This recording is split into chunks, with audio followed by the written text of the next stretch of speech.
पक्षियों की चहचहाहट और दूर से आती सूरज की तेज रोशनी दिख रही है। राकेश अपना गमछा कंधे पर रख रहा है और काम पर निकलने की तैयारी कर रहा है। उसकी बेटी साथी उसे रोकती है।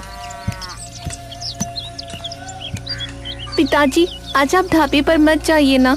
देखिए, अभी सुबह के 7 भी नहीं बजे हैं और बाहर कितनी तेज धूप हो गई है। अरे बेटा, अगर मैं काम पर नहीं जाऊंगा तो हमारा गुजारा कैसे होगा?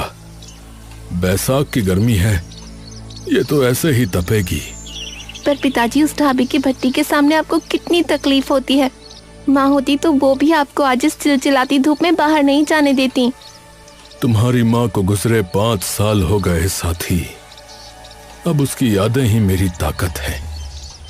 तो चिंता मत कर, मैं जल्दी लौट आऊंगा।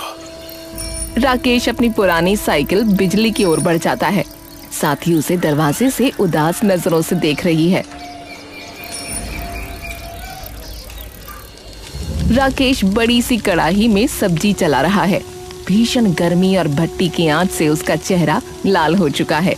ढाबे का मालिक पीछे से चिल्लाता है, अरे राकेश, अरे भाई आज जल्दी चला भाई, बाहर देख, ग्राहकों की भीड़ जमा हो गई है। लोग आधे घंटे से खाने का इंतजार कर रहे हैं और तू यहाँ कछुए की चाल चल रहा है।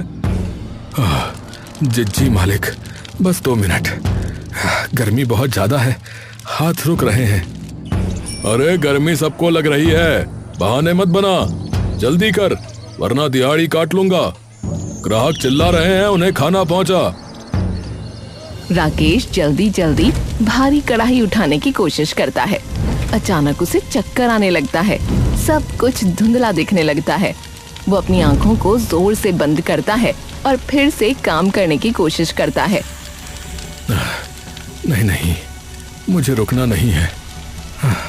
साथी का कॉलेज, उसका भविष्य, मुझे काम करना ही होगा।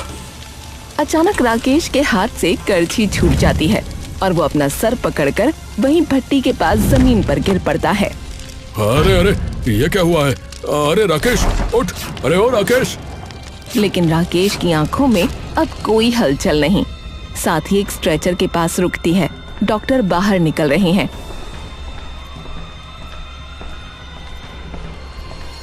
डॉक्टर साहब, मेरे पिताजी राकेश उन्हें अंदर ले गए थे। आप वो कैसे हैं?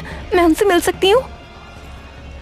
बेटा, हमने उन्हें बचाने की बहुत कोशिश की, लेकिन जब उन्हें यहाँ लाया गया तब तक बहुत देर हो चुकी थी। भीषण गर्मी और हीट स्ट्रोक की वजह से उनका शरीर झेल नहीं पाया। हमें माफ करना। साथी के कानों में जैसे सन्नाटा छा जाता है। राकेश की शांत आंखें देख उसका कलेजा फट पड़ता है। पिताजी, पिताजी अब चुप क्यों है? सुबह तो आपने कहा था ना जल्दी लौट आएंगे। देखिए, मैं आपकी पसंदीदा चाय बनाने वाली थी।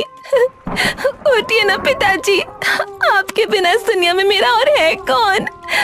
पिताजी, मैंने मना किया था ना, आज धूप बहुत तेज है, मत जाइए। क्यों मेरी बात नहीं मानी आपने? अब मुझे बेटा कहकर कौन बुलाएगा? पिताजी, आंखें खोलिए। अस्पताल के उस ठंडे गलियारे में साथी की चीखें गूंज उठती हैं, लेकिन राकेश हमेशा के लिए खामोश हो चुका है।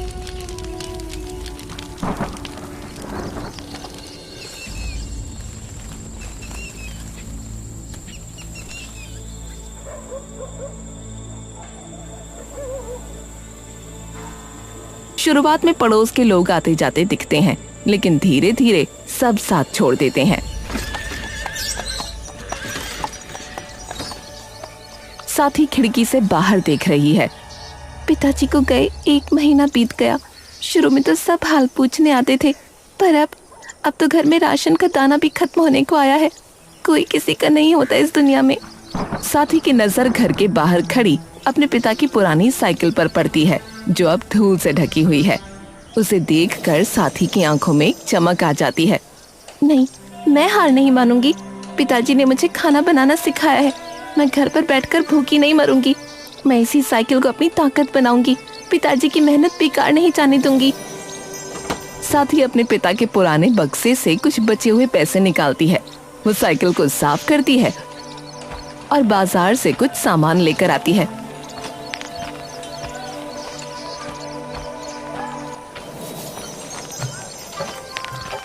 ये वही पैसे हैं जो पिताजी ने एक एक करके जोड़े थे। आज इन्हीं से मैं अपनी नई जिंदगी की शुरुआत करूंगी। साथ ही चूल्हे पर खाना बनाना शुरू करती है। भट्टी की आंच उसके चेहरे पर लग रही है, पर वो घबराती नहीं। वो साइकिल के पीछे एक टोकरा बांधती है। पिताजी, आज आपकी बेटी घर से बाहर कदम रख रही है। बस अपना आशीर्वाद मुझ पर बनाए रखना। मैं दिखा दूंगी कि एक बेटी अपने पिता का नाम कभी डूबने नहीं देगी। साथ ही साइकिल पर गर्मा गर्म खाना लादती है और उसे लेकर गली में निकलने की तैयारी करती है। उसके चेहरे पर अब डर नहीं बल्कि एक हिम्मत है। साथ ही अपने पिता की साइकिल पर कढ़ी चावल और राजमा के बड़े बर्तन बांधकर गली गली घूम रही है। उसके साथ में ठंडा पानी भी है। गर्मा गर्म राजमा चावल लीजिए, घर जैसी स्वादिष्ट और चटपटी कढ़ी चावल, साथ में ठंडा ठंडा पानी। आइए, शुद्ध और साफ खाना खाइए। कुछ लोग इकट्ठा होते हैं। साथ ही फुर्ती से थाली लगानी शुरू करती है।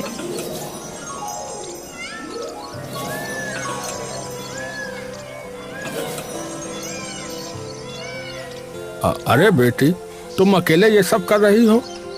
चलो एक थाली राजमा चावल तो खिलाओ, और हाँ, ऊपर से थोड़ी चटनी और प्याज ज्यादा डालना। जी भैया, मैं धंधे में कभी भी सिर्फ फायदा नहीं देखती, मैं ईमानदारी देखती हूँ। मेरे ग्राहकों का पेट भरे और उन्हें खाने के बाद एक सुकून भरी डकार आ जाए, तभी मैं समझती हूँ कि मेरी मेहनत सफल हो गई। ग्राहक खाना खाकर डकार लेता है और बहुत खुश दिखता है। वाह बेटी, मजा आ गया। ऐसी कढ़ी और राजमा तो मैंने बड़े बड़े होटलों में भी नहीं खाई। वहाँ 200 रुपए लेकर भी वो स्वाद नहीं मिलता जो तुमने यहाँ कम पैसों में दे दिया। सच में लाजवाब। शुक्रिया भैया, मैं धंधे में सिर्फ फायदा नहीं देखती, मैं चाहती हूँ कि मेरे ग्राहकों का पेट भरे और उन्हें खाना खाकर सुकून मिले। आप लोगों की एक मुस्कान ही मुझे बता देती है कि मेरा खाना अच्छा बना है। अरे वाह, वाकई माइंड ब्लोइंग स्वाद है। अब बेटा, एक थाली और पैक कर दो, घर ले जाऊंगा। तुम्हारी ईमानदारी ही तुम्हारा सबसे बड़ा स्वाद है।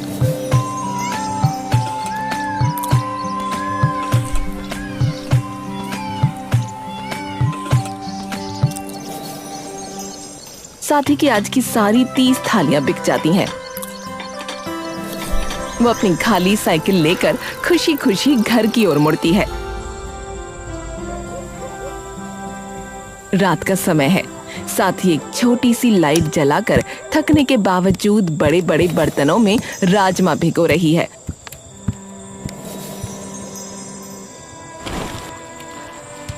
और मसाला तैयार कर रही है। उसकी आंखें नींद से भारी हैं, पर इरादे पक्के हैं। मेहनत तो बहुत है, पर पिताजी कहते थे कि स्वाद मसालों में नहीं लगन में होता है। सुबह होने तक सब तैयार करना है।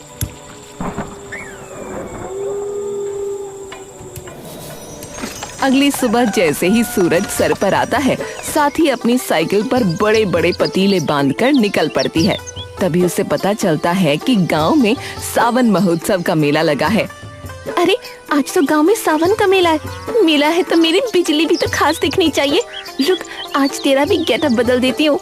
साथ ही अपनी साइकिल को फूलों की लड़ियों, रंग बिरंगी डोरियों और चमकने वाले सितारों से सजाती है।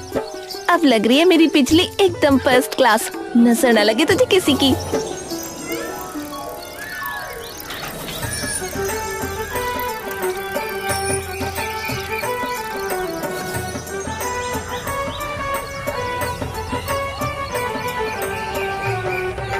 मेले में पहुंचते ही साथी के राजमा चावल और कढ़ी चावल की खुशबू फैल जाती है।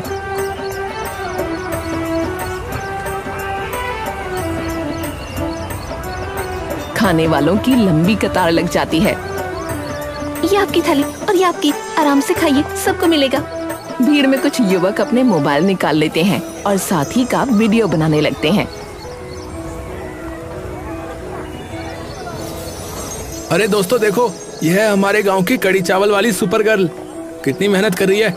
और स्वाद तो बहुत ही लाजवाब है। कुछ दिनों बाद गांव का एक लड़का दौड़कर साथी के पास आता है।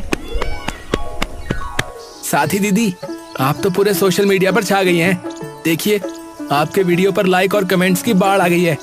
आप तो रातों रात वायरल हो गई हैं। क्या सोशल मीडिया वायरल? मुझे तो इन सब के बारे में पता ही नहीं था। मैं तो बस अपनी मेहनत कर रही थी।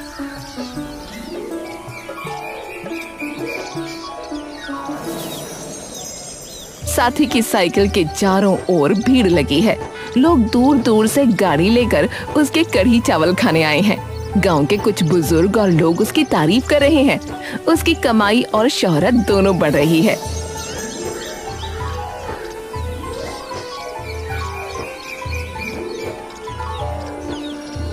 अरे वाह साथी बेटी, वाह क्या बात है। तुम तो रातों रात हीरो बन गई बिटिया। बहुत बढ़िया बेटिया, तूने तो अपने पिता का नाम रोशन कर दिया। भीड़ में लोग बातें कर रहे हैं। अरे भाई, ऐसी स्वादिष्ट कढ़ी तो शहर के होटलों में भी नहीं मिलती।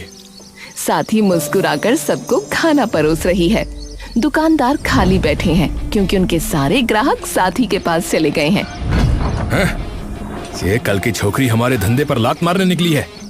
जब से इसने अपनी साइकिल पर ये खाना बेचना शुरू किया है, हमारे पास तो मक्खियां मारने के दिन आ गए हैं। सही कह रहे हो भाई, लोग अब हमारे समोसे और मिठाई छोड़कर उस लड़की का कढ़ी चावल खाने के लिए लाइन लगाते हैं। इसकी सफलता हमें ले डूबेगी बता रहे। इस कलमुंडी की वजह से हमारी रोजी रोटी खतरे में है। हमें इसकी सफलता को रोकना ही होगा। इसकी बैंड तो बचानी ही पड़ेगी, वो भी हर हाल में। वो सब मिलकर साथी के खिलाफ कोई गहरी साजिश रचने की योजना बनाने लगते हैं और ईर्ष्या में आकर उसको राह से हटाने की तैयारी करते हैं। साथी अपनी साइकिल पर ग्राहकों को कढ़ी चावल परोस रही है। तभी दो हट्टे कट्टे आदमी जो दिखने में गुंडे लग रहे हैं, वहां वो दोनों बिना पैसे दिए जाने लगते हैं। तभी साथी उन्हें रोकती है। अरे भाई साहब रुकिए, आपने खाने के पैसे नहीं दिए। 2 थाली के 60 रुपए हुए। ए क्या क्या? अबे पैसे? अबे वो छोकरी जानती नहीं हम कौन है।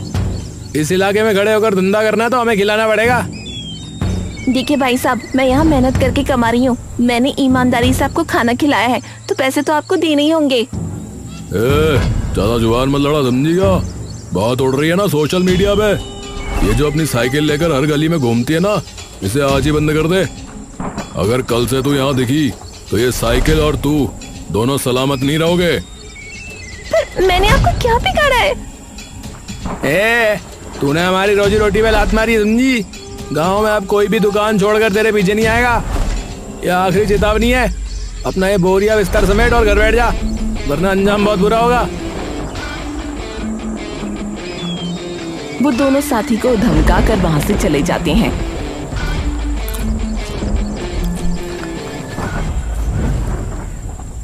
साथी सहम जाती है, लेकिन उसकी आंखों में अभी भी हिम्मत की चमक बाकी है।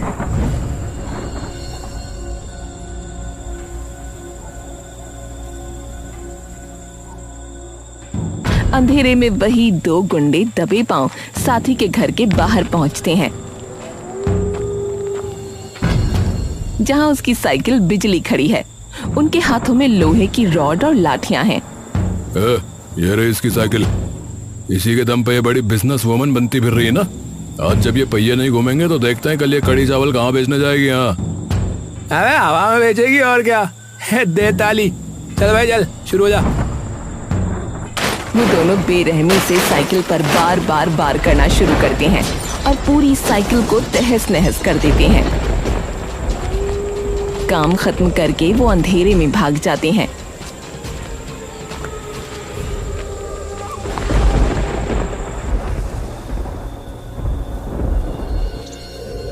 सूरज की पहली किरण के साथ साथी उत्साह से बाहर आती है, लेकिन सामने का नजारा देख उसके होश उड़ जाते हैं। उसकी प्यारी साइकिल बिजली मलबे के ढेर जैसी पड़ी है। नहीं, ये किसने किया? वो दौड़कर अपनी टूटी साइकिल के पास बैठती है और उसके टेढ़े पहियों को छूती है। उसकी आंखों से आंसू बहने लगते हैं। किसी गुंडे मवाली का ही काम है ये। पिताजी की आखिरी निशानी थी ये साइकिल। मैंने सोचा था आज से इसे घर के अंदर रखूंगी, पर देखो एक रात बाहर क्या छोड़ा, इन्होंने इसे बर्बाद कर दिया। वो हताश होकर चारों तरफ देखती है। अब मैं कहाँ जाऊँ? बिना इस साइकिल के मैं गलियों में कैसे जाऊंगी? इतनी दूर भारी बर्तन लेकर चलना नामुमकिन है। साथ ही अपनी टूटी हुई साइकिल को गले लगा लेती है। ऐसे लगता है जैसे उसके सारे सपने उस साइकिल के साथ ही टूट गए हों।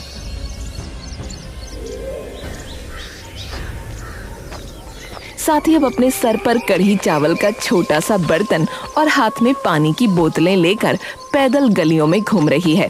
उसके चेहरे पर थकान और मायूसी साफ दिख रही है। कढ़ी चावल ले लो, राजमा चावल। पैदल चलने की वजह से वो ज्यादा दूर तक नहीं जा पाती और बिना साइकिल के उसका काम बहुत धीमा हो गया है। साइकिल थी तो मैं दिन भर में 10 मोहल्लों में चक्कर लगा लेती थी, खूब बिक्री होती थी। पर अब तो ये 2 गलियां पार करते ही पैर जवाब दे जाते हैं, कमाई आती भी नहीं बची। साथ ही अपनी हथेलियों को देख रही है जिनमें बर्तन उठाने की वजह से छाले पड़ गए हैं। आज सिर्फ 4 थाली बिकी, इतने में तो कल का सामान भी नहीं आएगा। पिताजी अब मैं क्या करूं? दुखों का पहाड़ी मुझ पर टूट पड़ा है। अगर साइकिल ठीक नहीं हुई तो मेरे खाने के लाले पड़ जाएंगे। साथ ही उदास मन से पेड़ के नीचे बैठी है। उसके चेहरे पर हार और चिंता के निशान हैं। तभी सड़क से एक गाड़ी गुजरती है जिस पर लाउड स्पीकर भोंपू लगा है। एक आदमी जोर जोर से घोषणा कर रहा है, सुनहरा मौका, सुनहरा मौका। गांव के सभी हुनरमंद खाना बनाने वालों के लिए एक बड़ी खुशखबरी। जी हाँ, एक बड़ी खुशखबरी। हमारे जिले में एक भव्य कुकिंग प्रतियोगिता आयोजित की जा रही है। जी हाँ, ठीक सुना आपने, एक भव्य कुकिंग प्रतियोगिता। अगर आपके हाथों में स्वाद का जादू है तो आइए और अपनी चटपटी डिश और स्वादिष्ट व्यंजन पेश कीजिए। सबसे अच्छे और मजेदार पकवान बनाने वाले विजेता को मिलेंगे पूरे 2 लाख रुपए इनाम के तौर पर। जी हाँ, ठीक सुना आपने, पूरे 2 लाख, 2 लाख, 2 लाख। तो आइए और सुनहरा मौका पाइए। ये सुनते ही साथी के कान खड़े हो जाते हैं और उसकी आंखों में एक उम्मीद की नई चमक आ जाती है। अरे वाह, ये तो वाकई में एक सुनहरा मौका है। 2 लाख रुपए। अगर मैं ये जीत गई तो न केवल अपनी बिजली ठीक करा पाऊंगी बल्कि अपने और पिताजी के सपनों को भी पूरा कर पाऊंगी। मैं भी इस प्रतियोगिता में भाग लूंगी और अपने हाथ के बने वही मशहूर राजमा चावल और कढ़ी चावल बनाऊंगी। अब जीतना और हारना तो ऊपर वाले के हाथ में है, लेकिन मैं अपनी पूरी मेहनत और लगन से इस मुकाबले में उतरूंगी। पिताजी आशीर्वाद देना। साथ ही अपने काउंटर पर पूरी मेहनत से राजमा और मसालों को भून रही है। खुशबू पूरे मैदान में फैल रही है। जज एक एक करके सबके पास आ रहे हैं। लाजवाब, इतना सादा खाना और इतना गहरा स्वाद। वाकई इस कढ़ी चावल में कुछ तो जादू है। साथ ही हाथ जोड़कर विनम्रता से खड़ी रहती है। उसे यकीन है कि उसकी मेहनत रंग लाएगी। साथ ही मंच के नीचे हाथ जोड़कर खड़ी है। उसका दिल जोरों से धड़क रहा है। तभी मुख्य जज माइक पर आते हैं। अरे जीतूंगा तो मैं ही, मेरी जलेबी थी इतनी लाजवाब। भाई मैंने जो पनीर बटर मसाला खिलाया ना जज साहब को, वो अभी तक चटकारे लगा रहे होंगे यहाँ।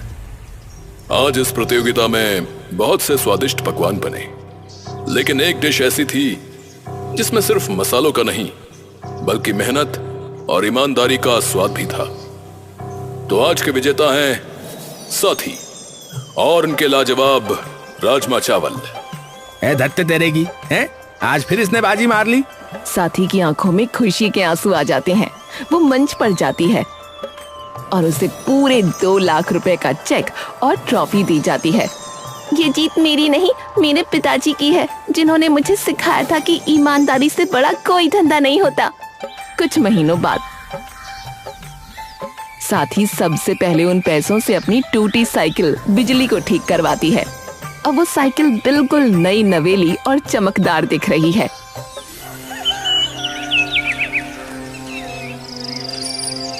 देख बिजली, आज हम फिर से साथ हैं। अब हमें कोई नहीं रोक सकता। साथी अब सिर्फ अपने लिए नहीं कमाती, उसने गांव के एक कोने में गरीब बच्चों और बुजुर्गों के लिए मुफ्त भोजन की सेवा भी शुरू की। वो अपनी उसी साइकिल पर बैठकर आज भी लोगों को प्यार से खाना परोसती है। जीती रहो बिटिया, तू तो हमारे गांव की असली हीरो है। बिटिया, आज राकेश ऊपर सुकून से बैठा गर्व महसूस कर रहा होगा कि उसके दिए संस्कार आज फल फूल रहे हैं। जीती रहो। साथी मुस्कुराती है और आसमान की तरफ देखकर अपने पिताजी को याद करती है।